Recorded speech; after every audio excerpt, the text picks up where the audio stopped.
Welcome to the Regenerative Brands podcast. This is a place for consumers, operators, and investors to learn about the consumer brands supporting regenerative agriculture and how they're changing the world. This is your host, Kyle, joined by my co-host, AC, who's going to take us into the episode. On this episode, we have Jon Sepp, who is one of the co-founders of Roam Free Ranch. Roam Free Ranch is supporting regenerative agriculture with their ready-to-eat bison snacks and meals. In this episode, we learn about Jon's journey expanding the operation from just 240 acres to over 10,000, plus how he's managed his herd regeneratively that whole time. Jon also tells us why the company has focused on building a brand and selling ready-to-eat products versus just selling bison meat. Let's dive in. What's up, everybody? Welcome back to another episode of the Regen Brands podcast. Really excited today to have our friend Jon from Roam Free Ranch joining just me. Kyle's out at a wisdom teeth appointment, but welcome, Jon. Thank you. Thanks for having me. Absolutely, man. We're excited to chat with you. For those that don't know the brand or aren't familiar, tell us a little bit about what y'all make, where people can find your products, and just the brief background. Yeah, no problem. We are a regenerative bison ranch that makes food products out of what we grow. And we have two main product lines. We have a shelf-stable product that's similar to jerky, and it's a sugar-free product made with grass-fed, grass-finished, regeneratively raised bison. It's really simple. It's just bison meat and spices. And there's 4 flavors of that. And then we have a few products that are in the ready-to-eat category, which are pre-cooked using a variety of different methods, but mostly sous vide, ready to go. You can buy them right out of a refrigerated section in Costco or a few other places, and pop that in your microwave, oven, or on the stovetop, and it's ready to eat right away. So we've got traditional chili that's like a Northwest version.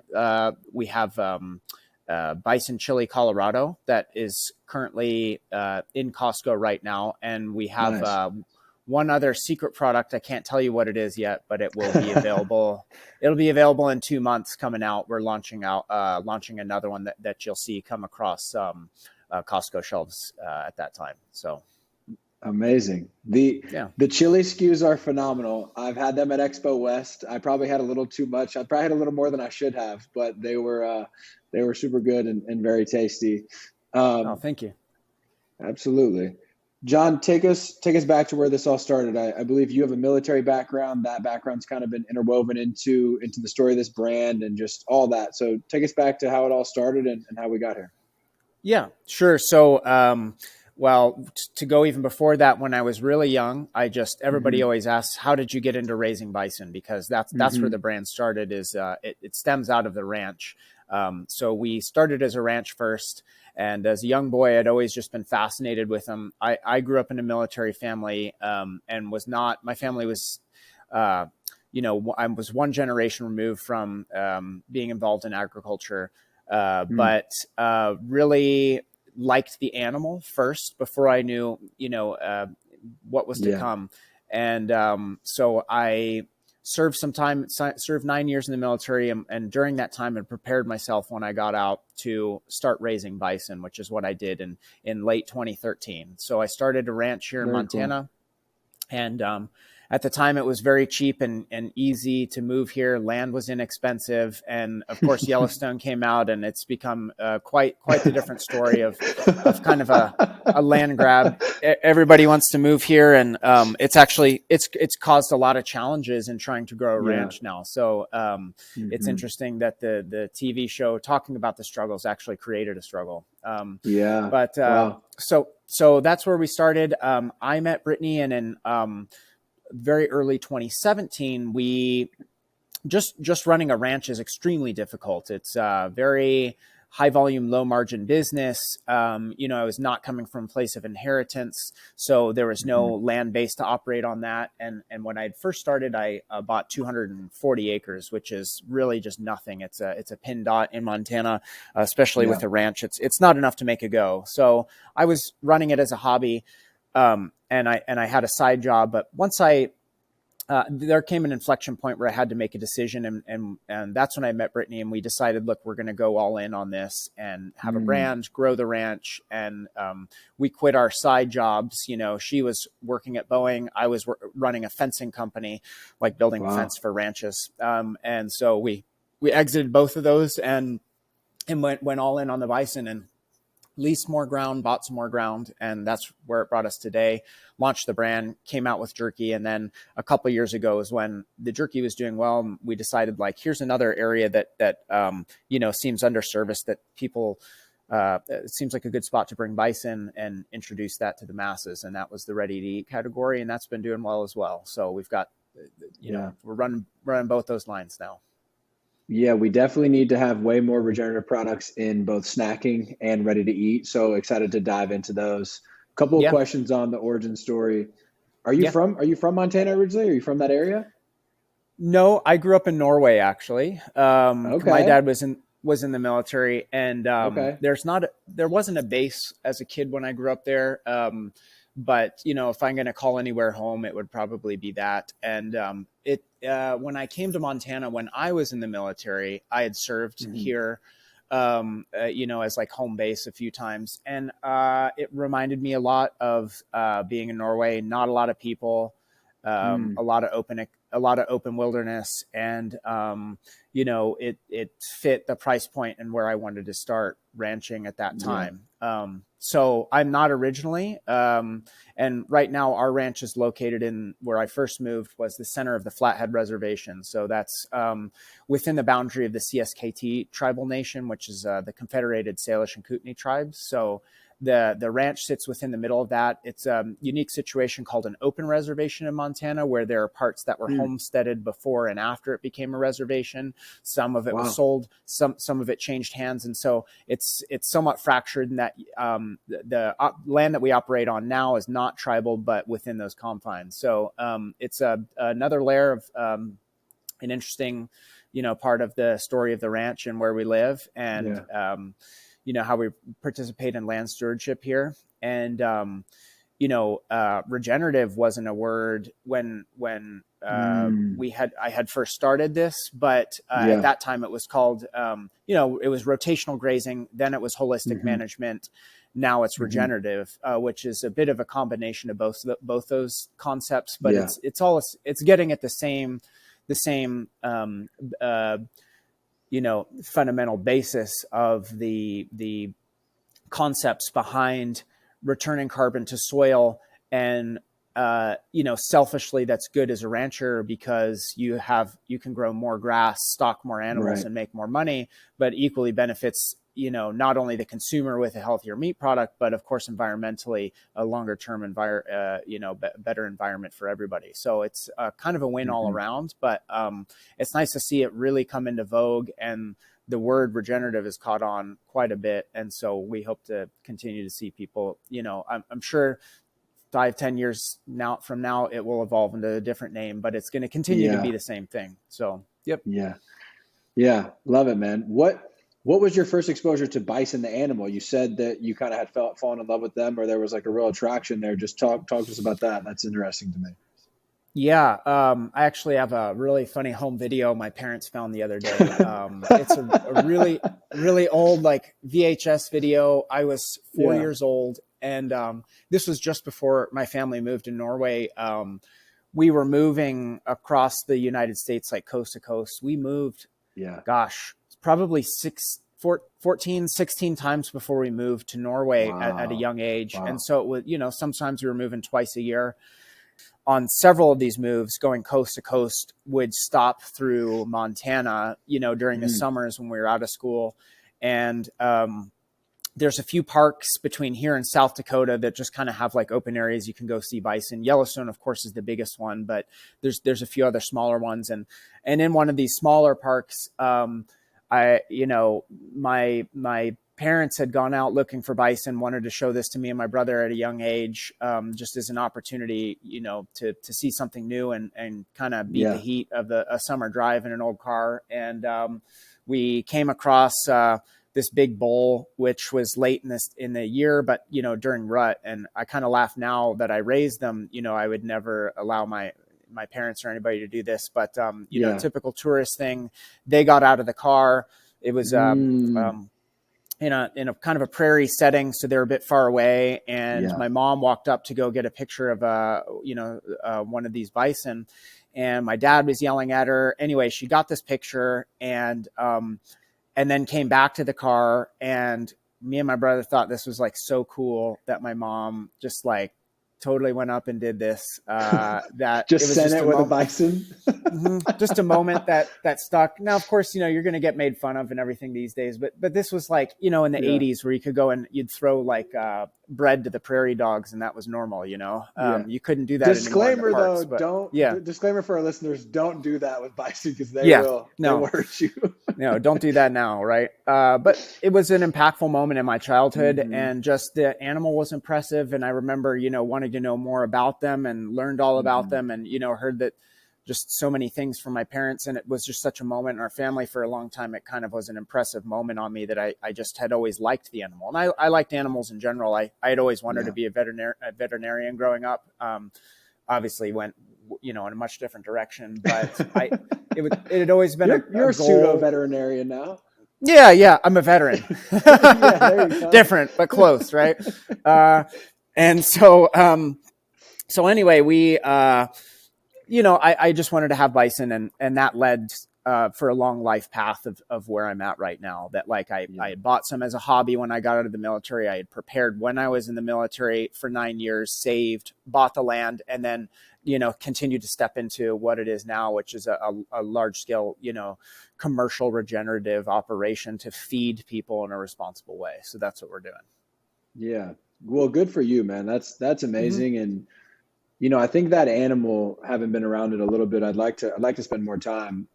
Cows are cool, but it's a much different experience. And when you learn about how bison were really a part of the Native Americans and the indigenous peoples, even spiritual cultures, more so even just than the food culture, it makes sense because like it's just a captivating. It's so cool.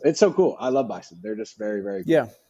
Absolutely. Yep. Great history, and continuing to make history. So talk to us about, you mentioned at the time, regenerative wasn't really a word. When you and Brittany really put your foot on the gas with this thing, was the vision, there's some copy on the website about she's really into health foods. So are you, like where did regenerative come into play versus just having a bison operation, and how did that dance together? Yeah, it was well before regenerative, a holistic decision, even a selfish decision. And before I'd even met Brittany, I had the ranch and I bought what I could afford. The name of the road where I first bought was in a pretty remote spot out here called Wilkes Gulch. And if you know what a gulch is, or the expression dry gulched, if you've ever heard that, means like you've fooled somebody, you've sold them some snake oil, right?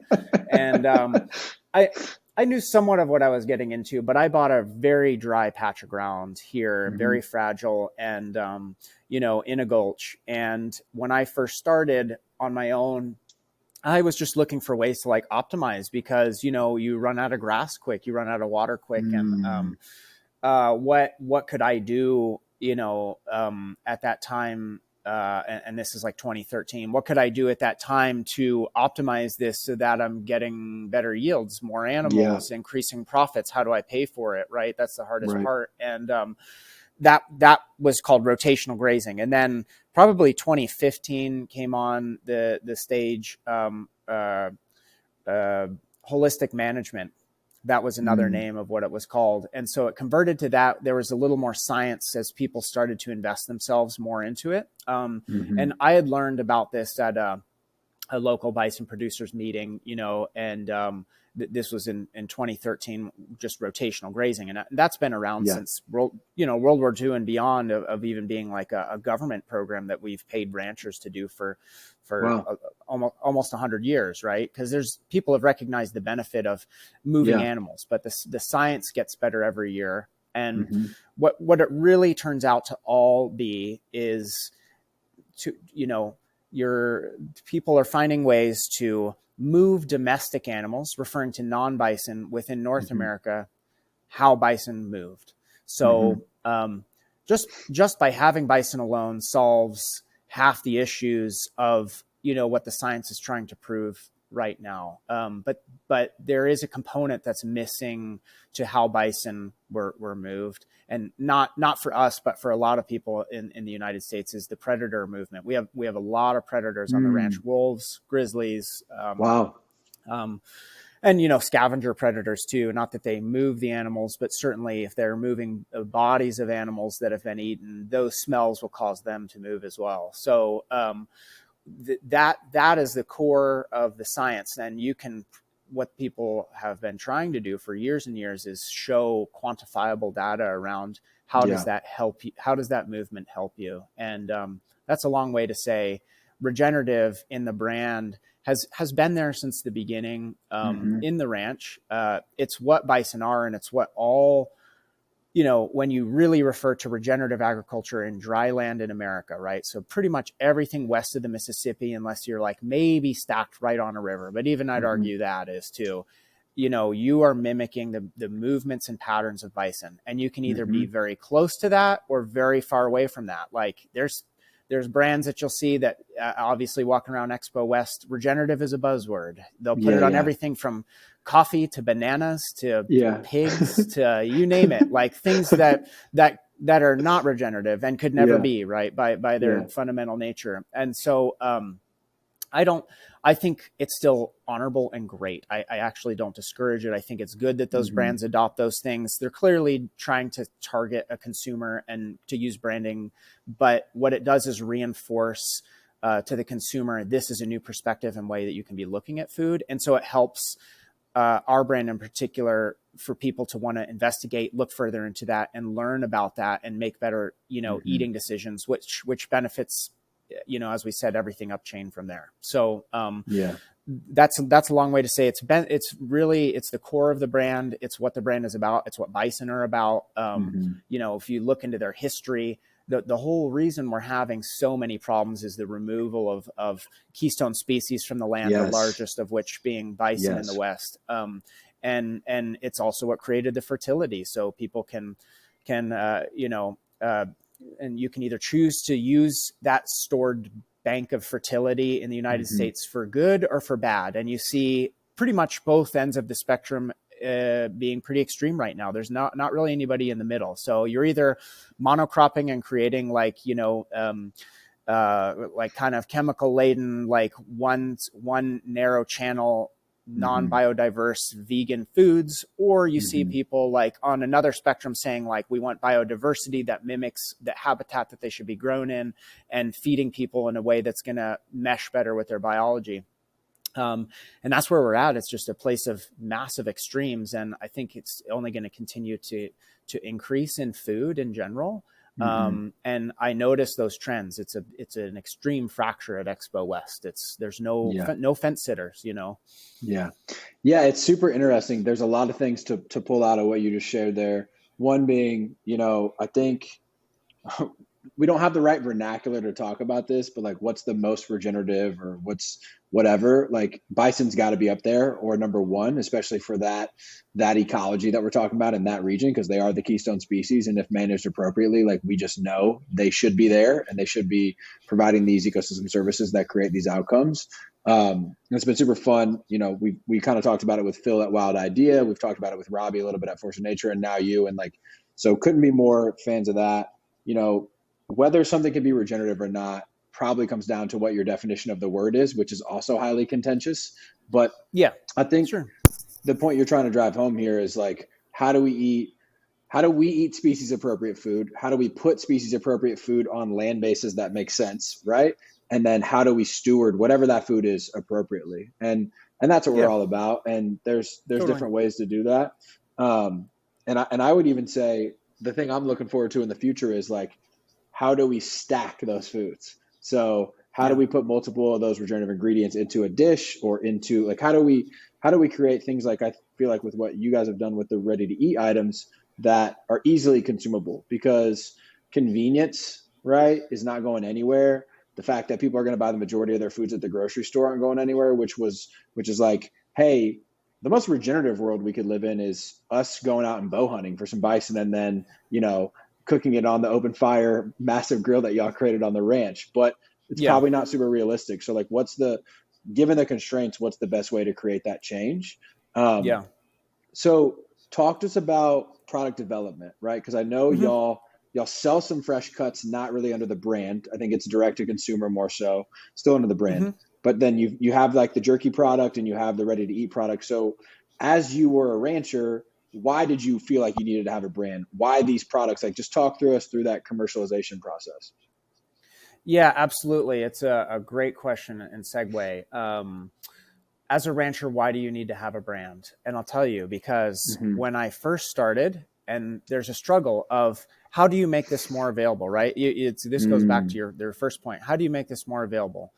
There needs to be incentivization to do it. There's a lot of extra work that goes into it. There's a lot of extra thought that goes into it, as opposed to just fencing and kicking animals out and taking them in at the end of the year, right? There's a lot more to it. You have to invest yourself in it, want to live the lifestyle, but you can't do it for free. And this is already a low margin industry, raising animals. I view it as a service industry in the United States. And one of those brands, who I won't point out, I won't mention who they are, that you said you'd talk to, was a brand that would take the work that you were doing and make it their own and keep all of the profit. And then grow so large that they would have to start like sacrificing. And so I was doing a lot of extra work. I might have had a neighbor doing no work. We got paid the same at the end of the day, but ultimately those brands kept all the money, regardless whether they were doing the right thing or not. And what really struck a chord with me to create a brand with Brittany was seeing that process become transparent, getting closer to the end consumer, which the internet has allowed us to do, but I didn't even have internet out here until a few years ago. I still don't have, and I use Starlink, right? I don't have cell phone reception on the ranch. And so when you're far away from people, you're far away from consumers, it's hard for people that are raising animals to make those links. And so, I finally was able to make those links. We went to some events. We were able to get in front of some consumers. And then I kind of saw the brand industry, and I'm not going to say it's dirty, but it's dirty. There's dirty elements of that. You can say it. CPG it's dirty. I mean, it's like most industrialized industries. We have massive problems in it for sure. Yeah. And so we felt like in that there's also a massive opportunity to create a beacon. That's what's missing. And the consumer sees that too. I mean, the consumer is incredibly smart and underestimated by a lot of brands too. That individual cares more about what they put in their body than probably the guy that makes a small amount of extra profit. That's the truth. And so they will hunt to the ends of the earth to find the right thing. And that's where our brand sits, and where we created it to sit is with the consumer that really cares. They're really going to investigate. They're really going to be interested. They want the absolute best that they can find. And they want to know that that's real, that it's honest, that what they're getting is what they're buying and what they're being sold. And so that's why we created a brand, was to capture that, to serve people better, and to stop giving away the margin for all of our hard work, and keep that within ourselves. And it's been great. It's been a really good process that's been fulfilling on all ends. Our consumer appreciates that more. It doesn't let us grow as fast. We're not quite able to go as quickly, as wide with our products as we'd like to. Right. But in our opinion, the long approach, the steady approach to building, the steady beat to building a true authentic brand that will stand the test of time is the path that we're on. And so that's our trajectory that we're trying to take. Yeah, I love that. And why the value added products, right? You could have just sold the meat, right? You could have sold the cuts, you could have sold grounds, you could have sold it direct to consumer, retail, and you do some of that, right? But you've really invested in building these value added products. Margin expansion, like what was the play there? Yeah, both and margin expansion, as well as the ability to control. Again, as soon as the further horizontal you get in a business like this, the less control you can have on it, and then your business becomes less valuable and less authentic. And so when you give up that control, or you're not able to structure it appropriately to a larger business as time moves on to help either co-pack in a bigger way or source in a bigger way, et cetera, you sacrifice a lot. And the person that ends up losing at the end of the day is the consumer, and ultimately the brand too, because they'll figure that out. So it's just not a path we wanted to take. But I don't know. Did that answer it for you, or I'm just trying to think through that? No, that makes total sense. And curious, why these specific products? Were they just things y'all wanted to eat? Why these specific products? Yeah. Like what? Yeah. What was the? Yeah. Again, I mean, that's goes into the strategy of like you said, kind of like regenerative.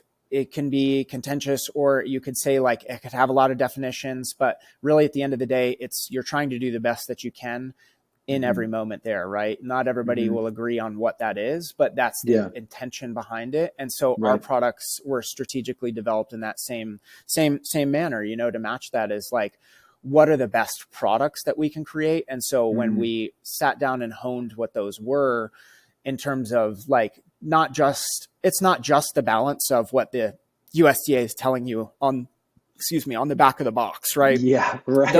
Those numbers mean nothing. And, they mean something, but really in the grand scheme of things, they don't detail the most important parts of food that people are most curious in when you like get to such a level of your eating, of like really speaking of nutrient density, and then like how certain parts of recipes will interact with each other in that nutrient density delivery. And so the items we came up with, like specifically our jerky to begin with, when we had first started that, there is no such thing as a sugar-free jerky. We were warned off from that so many times in 2016 or whenever that was. Then suddenly came on scene, everybody found a way to do it. And it's still difficult. We wanted to push for that because, adding sugar to a meat product, like, ruins the whole point of eating it, really, and so that's why we started there with that product, and the way that we were going to dry it out and say like it's shelf stable. You also have to consider all the aspects of a consumer's life. Is it convenient? Is it shippable? Is it long-term shelf stable? Does it taste good also without these other products, to help them translate over into a better way of eating, or help reinforce a way that they've chosen to eat, that it's not miserable. Like we also don't think you should just have to choke down health food. And there was a period that, other Bison companies have gone through where it was just choke down the health food. And that's, we felt like, no, there's also opportunity there. It should taste good. So we had, some very well-known chefs, one of them, Tom Douglas, and a couple others up here in the Northwest area, help us develop further recipes of what we built to say it's healthy, but also hits the right taste buds and the elements. And that can be scientific as well in terms of just breaking it down. So we found recipes that fit all of those things, and that inspired what it was that we were doing. It was more of a backwards engineering approach than it was just an approach with feelings. We said, this is what's going to match the consumer and help them eat the best and serve the Bison the best, the product. Yeah. I think that's awesome. And, we've had a lot of conversations on the show around kelp lately and how to better commercialize that. And, Pat at 12 Tides really said for a lot of people, this is their first experience with kelp in his products. And now we know, we should be eating way more bison as a country than we probably do beef, chicken, pork, but they probably lead, right? So some of your products could be some people's first experience with bison. So they got to taste great. They got to have a great product experience, or they might swear off the whole category of bison-based products. Yep, absolutely. And you see it like a large portion of our consumers are what I would call flexitarians. I'm sure you're familiar with that term, but it's there was a huge vegan movement. Everybody's saying vegan is healthy. We're going to do this. And then their bodies started to break down. And then they realized, actually, I do need meat. This doesn't work for everybody. But you can't just go hard on, like, I'm going to go eat a pound of bacon every morning. You're going to explode. Right. And that's not good to do anyway. Right. Everything in moderation. And so a lot of times through their research, they'll land on bison as like, it's an easily digestible, extremely high nutrient count food. It is the most nutrient dense meat on the planet. Bison is. They grow very large but very slow. Yeah. And so through all of that research, a lot of times they'll land on that. And you're right. We don't want it to be a bad experience. We want for that person to have good taste and be motivated to say like, okay, here's a balance, here's the middle, and this is like the best of what I can do for me, and not get rid of it right away. So we want to exceed that. Yeah, and I'm really excited. Like Dr. Stefan Van Fleet just put out some more research around how grass-fed, grass-finished, pasture-raised bison is like showing more nutrient density than feedlot finished bison, and there's all kinds of stuff like that happening in bison, but also in other crops and meats. And as that data starts to proliferate and we can tell that story to the consumer, I think that's going to be like a real key driver to this whole thing. So what has that been like for y'all? Like you guys do a kick-ass job on the Instagram, but like at retail, or like how have y'all told this story to consumers, and what's really drove purchase? Yeah. Yes. Social media is important. I think, yes, we have a responsibility and a job that we educate in every moment that we can. We reach consumers through that. Of course, like electronically is the best way. We used to do a lot of demos in stores and talk to people. But what I really think it comes down to is a point we touched on earlier, is like the consumer is becoming hyper smart and aware, and they're finding it on their own. There's a lot of people that write about different, diets in particular. And like, of course, you'll always have fringes and extremists, but like, the general center of where, people are always heading is this, is high nutrient density, of course, moderation. And, it doesn't always have to be in an extreme. And that's not to say that sometimes those things don't work for people. Sometimes they do, but like fresh, clean, natural, low ingredient, like those are trends that aren't going anywhere.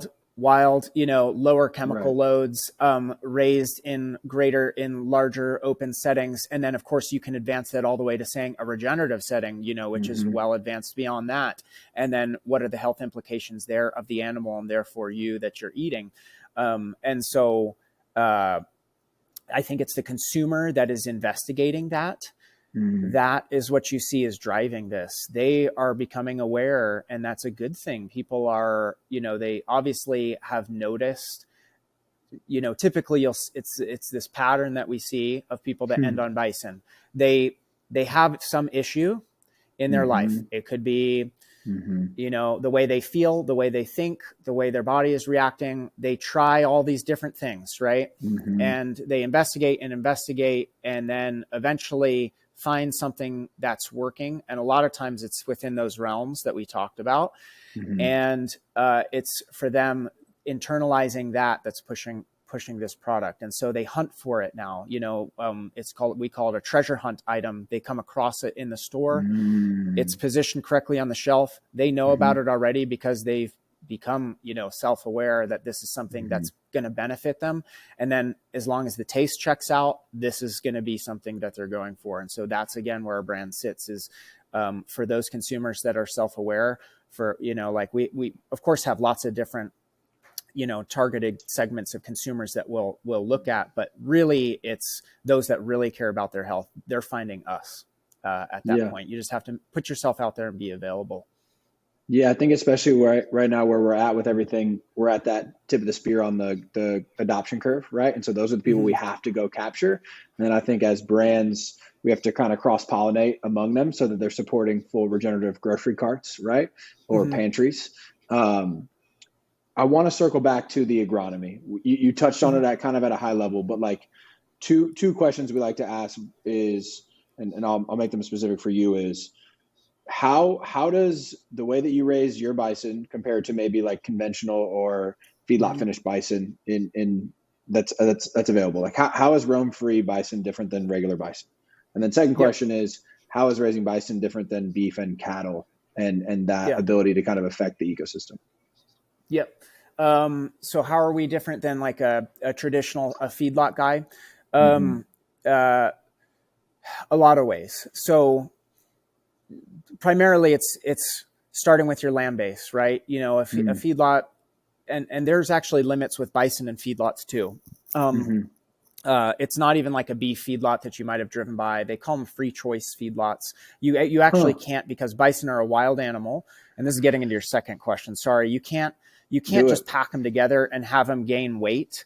Even if that was like a financial strategy that I'm just going to pump corn through them and put them standing shoulder to shoulder. Bison naturally don't want to. They won't gain. You lose money. And so you need a lot more land. So to answer, how are we different? Because there are a lot of free choice guys out there that like supplement grains to build the fat in the bison, what we call cover. And that gives you greater poundage and therefore more money in your bank account at the end of the day when you ship them to a plant. What differentiates us is we're not doing that, obviously, right? It's only on pasture. And then not only that, we have, I'll give you an example. On one of our ranches, there's multiple ranches we grow on. We have leased and owned properties all over, close to and satellites here that I run. This ranch, when I took it over from a conventional beef producer, had probably 10 miles to 12 miles of fence on it. In the time that we've taken this most recent ranch over, I would estimate there's 30 to 40 miles that we've built on it, and completely rearranged the fence lines, completely rearranged water, completely rearranged whether and how you're going to treat weeds, completely rearranged grazing schedules. So for the time of the year, you can't run polywire with these animals. Like you can't run electric fence. Like you need hardcore fencing to manage the paddocks for bison, right? Or no? Well, also not true, right? Okay. Let me get into that question too. Okay. So I'll just say like, what differentiates the regenerative, and then I'll tell you about bison. But yes, we do build hard fence. It's only 42-inch high, regular 5-strand high tensile electric fence. Now I do put a current through there high enough to stop your heart, but they actually are so smart because they're wild animals. They only touch it once in their lifetime.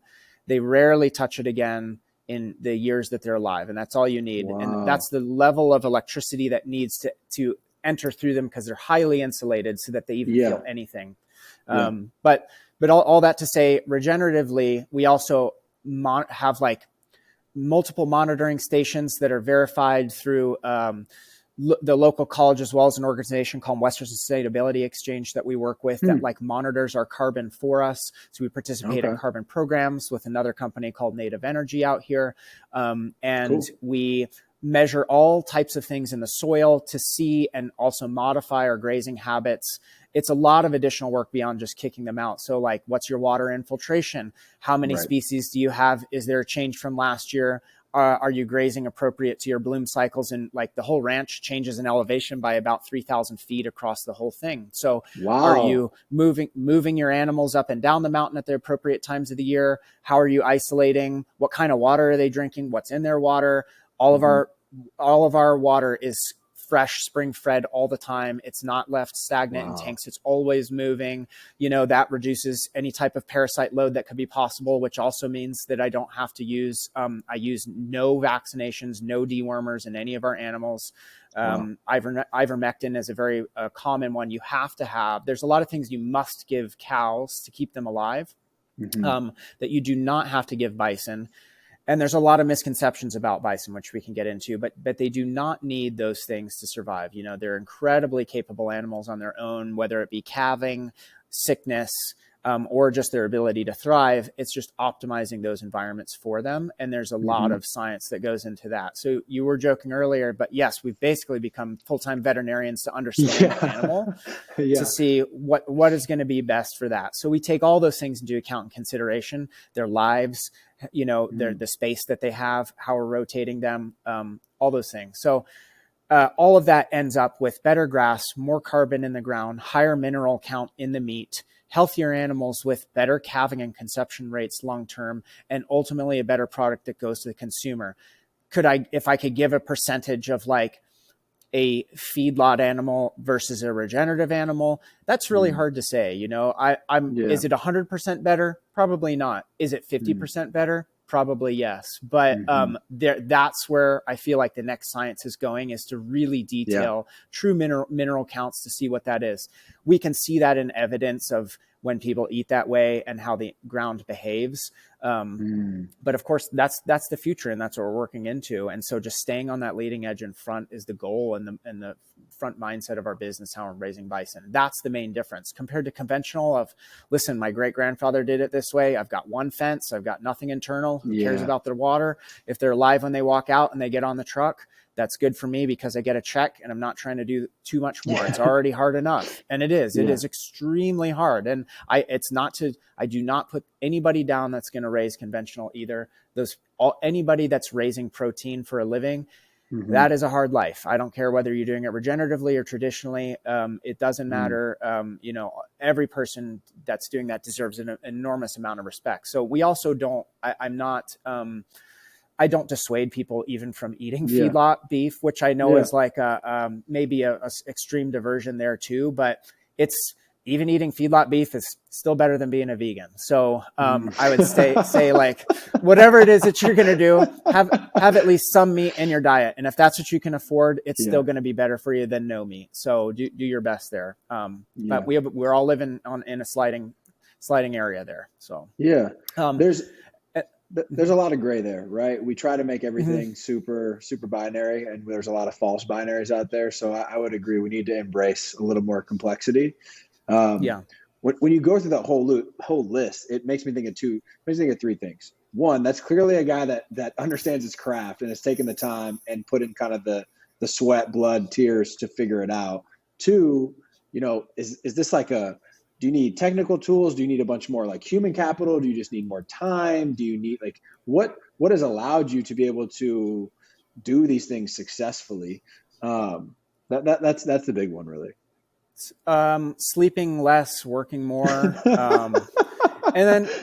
and then also, because anybody can sleep less and work more, I'd say it's something that we really care about, and it's another pillar of our brand that we really, really do care about what we're doing. We care about feeding people well, treating the animal well, and optimizing that. And when you have fun and you're enjoying that and doing all those things, that enables the process there. It gives you the motivation to make it through, right? It's what you care about is going to reinforce what's making it happen. And so, we care about it, and that's what's helping us continue to do that. And you see an extreme dichotomy in there of say like a very, very large food company, because I don't think I'm allowed to say names probably without them suing me, but like those people don't care. Nobody there at those businesses, maybe they care a little bit. They care enough for a paycheck, but it's not something that personally interests them. This is like, if you're interested in drawing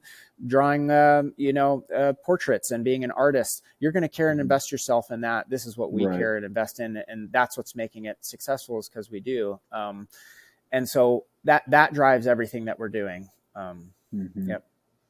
Yeah, and it's very apparent. And it's funny, even at Expo West, you can tell the booths where it's like that is very apparent, right? It's not hard to figure that out. Yeah, and their care is different. Like large food companies, their care is still with feeding people, which is super noble, great cause. But they're looking at using regenerative as a tagline to help sell more products. And so, but the consumer, this is why your podcast exists here, is there's people that are clearly interested in this topic. And so somebody will see this, somebody will research and investigate. And, that flow of information will only continue to increase for those people that really care to say, what am I putting in me? Yeah. What's been the biggest like ROI in that suite? You mentioned a lot of things that y'all do. Is it like, hey, I saw this really cool post that you guys did on Instagram? Is it we demoed the product at the store? Is it we visited the ranch? Like, what do you feel like really affects people the most and creates those like super fans that we need to buy more of these products? Gosh, that's a great question. I think it's come in all different ways. I think it's just having like genuine interactions with people always win. Whenever we demo, answering their questions, maybe it's for somebody, maybe it's not, but people want the real truth these days. They want an answer that's real and not just like a bunch of made up crap. And so when you give them the truth, people respond well, even if the truth doesn't fit what they want. And we feel like that's helped a lot. That's created a lot of fans, because there's vegans that cheer for our brand. There's guys, I'm friends with a lot of guys that own feedlots. They cheer for our brand. They like that too, and so they just want to know, like, hey, are you doing your best to respect what you think is best for the consumer at the end of the day, which is what we're doing. Yeah. That wins consumers. And then, of course, the biggest one, if I never get to meet them or they never look at our Instagram or never see the brand, is just, is the taste good, right? Is the taste winning? And like I said, that's, again, another huge, important pillar of the brand that we started off with, as we saw, like, there were some other Bison brands that were just garbage, and they didn't own Bison. They didn't understand the animal. It was just put it in front of the consumer and hope that they choke it down because it's got a good picture on the box. And people did that for a bit, but it didn't stay. It didn't stick on the shelf. Right. And so you got to win with taste first. Is it something that's going to feel good? And then can it also be good? Right. So, but all decisions people make, 98% of decisions aren't logical. They're emotional and based on feeling. And so are you hitting those high points right there? But then can you also back it up and follow with the important points that matter after that? And so, start with taste and work your way backward. Yeah, I feel like we're at a really interesting inflection point too, as you look at the consumer data that says, like, millennials and Gen Zs really care more about integrity and authenticity and transparency. And they want to be marketed to by other humans, other people, instead of by brands. Like, they don't trust brands. Right. And so I feel like there's going to be a real cool pot of stuff going on there, just, that we can take advantage of as regenerative brands, individually and collectively. Yeah, absolutely. Yeah. And you'll see I think it's great. It's a good movement. There'll be provides a whole new area for, kind of corporate responsibility to come back to creating foods where we really have gotten off track. There's nobody that will not agree that we've gotten way off track producing foods, even in the natural and organic space, which can sometimes be the worst offenders of, like, trashing people's health. And so, it opens that opportunity for people to start doing that again. And it's super hopeful. It's really great. We're excited to be a part of that. And, it's good to be alive right now and see that happening. Yeah. You mentioned some product innovation that you can't share exact details with us that's coming down the pipeline. What else does the future hold? Like, what should we be aware of? What should people have their eyes peeled for? What's the future hold for y'all? We have a few more products that are coming out. That's probably on the brand side, some of the biggest stuff that we have coming up right now down the pipeline, some more recipe formats, just like formats in which we're using Bison. And then we also have, personally on the ranch side, to help connect further with the consumer, we've been, for coming on 3 years, or maybe it's 2 years, have been building a experience for people to come to the ranch. And so that will be soft launching this year, and then full time launching this coming spring. So we'll have a lot of homesteads that we've rebuilt, old homesteads on the ranch. We've taken down board by board over years, really made them beautiful again, linked them all together. We have a lot of events we're going to be doing. We have a restaurant that we're building out on the property, so people will be able to, like, eat different types of regenerative foods grown locally. And that's all launching, between this fall and next spring. And so that's been another huge uphill push of, bringing the consumer one step closer to their food, as well as just like, we see a lot of people using the excuse of getting close to their food to also have a vacation. And, it's like we call them like workcations, right? We've seen just kind of like this phenomenon grow through COVID. And so just being able to bring people closer to that process and show them things that matter to them is exciting for us, because we're excited that they're interested in it. And we look forward to sharing that with all the people that come out.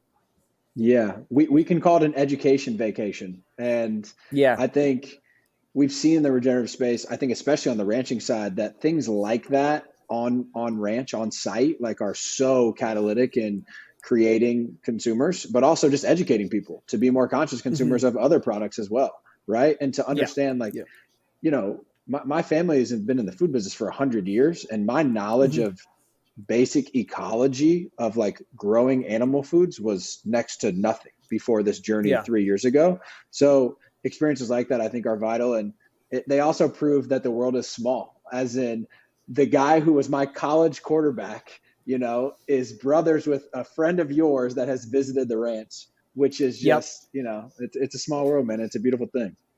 It is, and it's funny. He's actually, Zach Sudfeld, who you're talking about, is coming here in, a week. A week. He's coming on the 12th. So I'm excited. He's coming for a week to the ranch, and who knows, maybe he'll end up staying longer. We've just become good friends. And he's a great example of, somebody that was interested in the food, who clearly cares a lot about his health, being an NFL player that's now turned into kind of, in a way, an advocate, but just a personal consumer, and now a personal friend that hey, we really connect over some of these things that are, even though our lives are very far apart, of him being a football player and me raising bison, there's so many similarities that we can bond over, food, how we're growing it, eating it. And I will say we both love riding dirt bikes. So we're going on a huge dirt bike trip. We like doing a lot of wilderness stuff. So we'll be doing some of that when he's here, but yeah. That's amazing. My favorite thing of that whole interaction, seeing it from afar, was he made that video of him and his two sons going to Costco to buy the products, right? Yeah. And that's what this is all about. And that was really, really cool to see. So shout out to Zach and Nate and the whole Sudfeld crew and Zach's wife, Kara. Jon, I'll close this with kind of like shift to the macro environment, right? We asked this question to wrap all the episodes up. How do we get regen brands to have 50% market share by 2050? How do we do that? Just consumers. Consumers have to be activated, and they are, right? They have to care more, but there has to be a catalyst for change. And I think you see that catalyst clearly defining itself in degraded health. And so that's been at the top of, a lot of people's interest level for years, but now there's been enough research that people can do something about it. And so how do you get it there? I don't think it's us. I don't think it's necessarily the brands that are doing it. It's the consumer, right? So it's them continuing to choose, and us being available for them, that as they continue to make those choices, that we're being honest, we're educating in the right way, we're representing what our brands really are, and then allowing them to come and have that if that's what's going to fit their diet the best. But I strongly believe, and we've seen that shift and trend start, that people continue to get smarter. And so they, with advent of better tools, internet, AI, connectivity, people will only continue to seek those things out more. So I think it'll be a much greater than 50% market share at some point. I think as many years down the road, it might not be called regenerative, but that same concept will become more honed and focused as time moves forward. Yeah, I agree. And, it's funny kind of paralleling it to why you did regen on the ranch. It was an imperative from the health of the business, right? We were trying to drive more profitability, more ability to operate this business. And we have that with our bodies, right? And Kyle and I both kind of do this work mainly because of personal health stories that we have. And I think that's got to be linking regenerative agriculture and regenerative brands to human health has got to be our lead, because the climate story is awesome. The biodiversity story is awesome. All these other things it does, I think, are awesome, but they are never going to be as high on the Maslow's hierarchy of needs of, I want my health and my family's health to be better or be good or whatever. Right. Yeah, absolutely. Yeah. That the consumer comes first. They always will. I mean, we're consumer nation, and that'll win, but they want the best too. So, yep. Well said. Thank you for joining us, my friend. This was awesome. Really enjoyed it. Thank you. Really appreciate the opportunity, and I'll tell Zach hello when he gets here for you. So sounds good. Thanks, Jon. Okay. Thank you guys. Take care. For show notes, episode transcripts, and more information on our guests and what we discuss on the show, check out our website, regen-brands.com. That is regen-brands.com. You can also find our Regen recaps on the website, Regen recaps take less than 5 minutes to read and cover all the key points of the full hour-long conversations. You can check out our YouTube channel, Regen Brands Podcast, for all of our episodes with both video and audio.